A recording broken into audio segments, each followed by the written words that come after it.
Share ko lang ang idea ko kung mag-i-invest ka pa rin ba kung maliit ang ipon mo. Kasi tayong mga empleyado, natatakot tayo na mag-invest kasi maliit na yung ipon ko. Ba't pa ako mag-i-invest? Di ba yung ganun? Ako din, ganun din yung kautakan ko. And natatakot kasi ako, pag nag-invest ako at lumagapak yon, bagsak, sana ko pupulutin. And kung ang sweldo ko lang din ay sakto lang din sa pamilya ko, sana ko pupulutin after nun. So ang video na ito ay i-share ko sa iyo yung idea ko kung bakit kailangan mo pa bang mag-invest kahit na maliit ang ipon mo. Nitong last week lang, nag-uusap kami ng nanay ko, no? Sabi ko sa kanya, Ma, mag invest ka pa rin ba? Kasi may rentals siya, mag invest ka pa rin ba kahit na kokonti lang ang ipon mo? Ang sinagot niya sa akin is, wala naman talaga akong ipon, sabi niya. Napupunta lahat ng ipon ko sa rentals. Unlike kayo sa mga empleyado, sabi niya, na meron. Kaya lang, dati ang kitaan ko sa rentals ko, sabi niya, is 6,000. Yung kaibigan niyang principal is kumikita na noong 35K. Pero, susumain mo, yung kaibigan niya daw na principal is mas nakakautang pa kaysa sa kanya. Ang ginagawa niya, sabi ko, paano yon? Sabi ko, meron akong pinagkakataan na mas maliliit na araw-araw, sabi niya.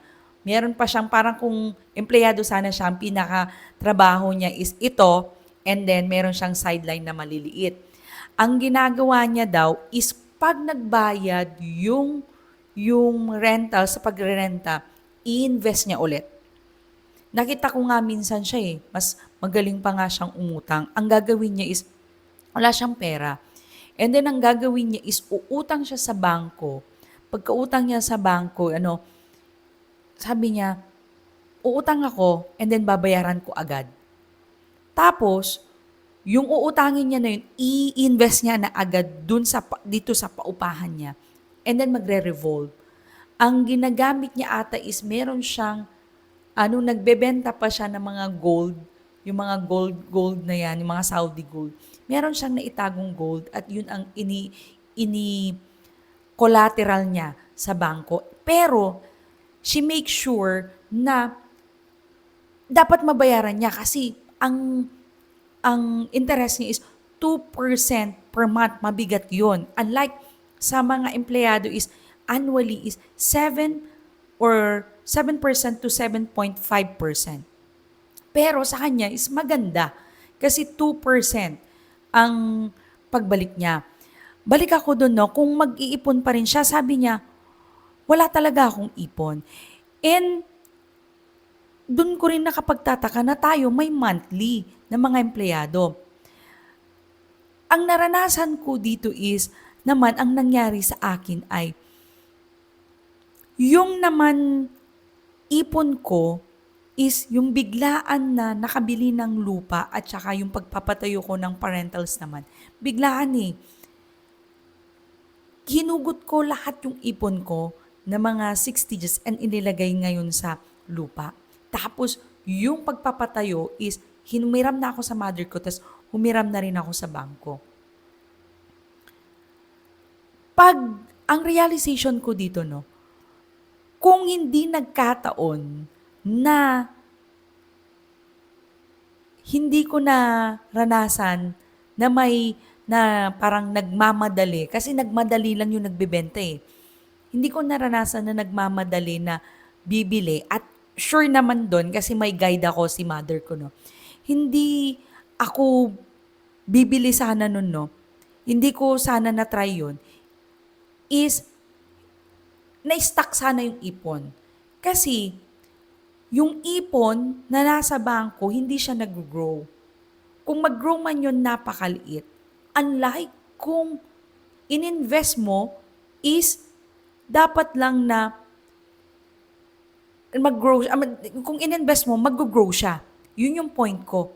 Ibig sabihin, in both of us, ng mother ko, is yung ipon, ay yung investment na inilagay, even Hindi siya kasi gagalaw yung ipon lang. So, you need to try. What my point here is that kahit na maliit yung ipon natin, we need to invest in something. It's not about rentals lang. It's not about sa mutual fund lang. It's about you can learn.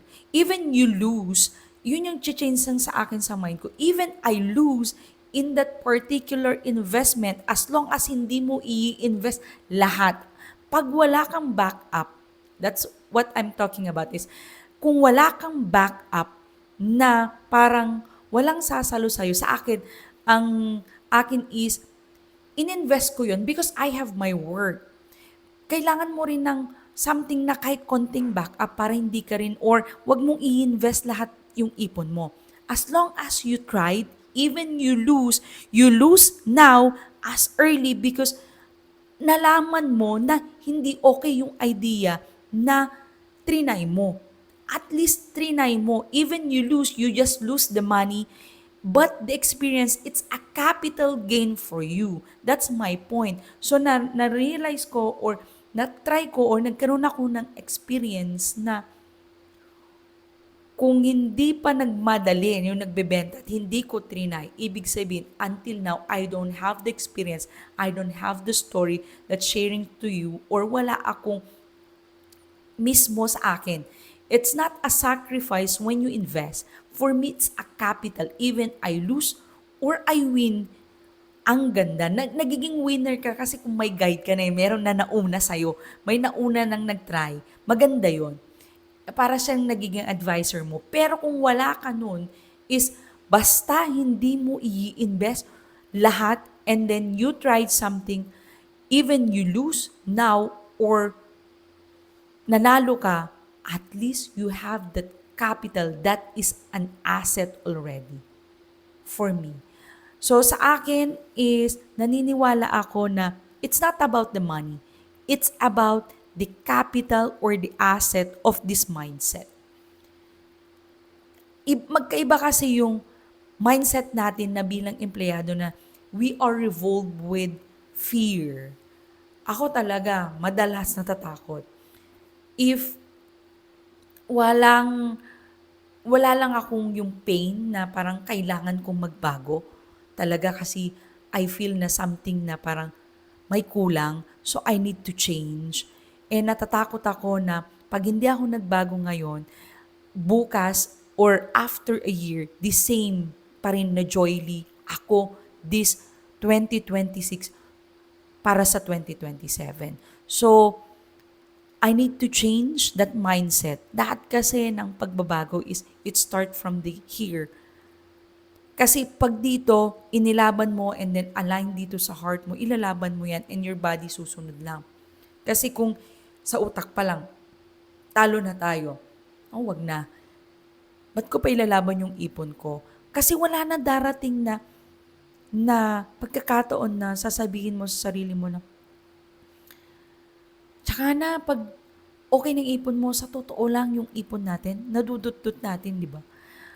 Unti-unti, pag lalo na pag may ipon, iba pa rin yung na-try mo. And then, until you can make a cash flow, ibig sabihin, your cash is flowing. It's not just monthly, but what I'm trying to do now is gumawa ng isang asset or pagkakakitaan na araw-araw magbibigay sa akin ng gain or ng pera para kahit papano is masuffice yung gusto kong pundaran pa.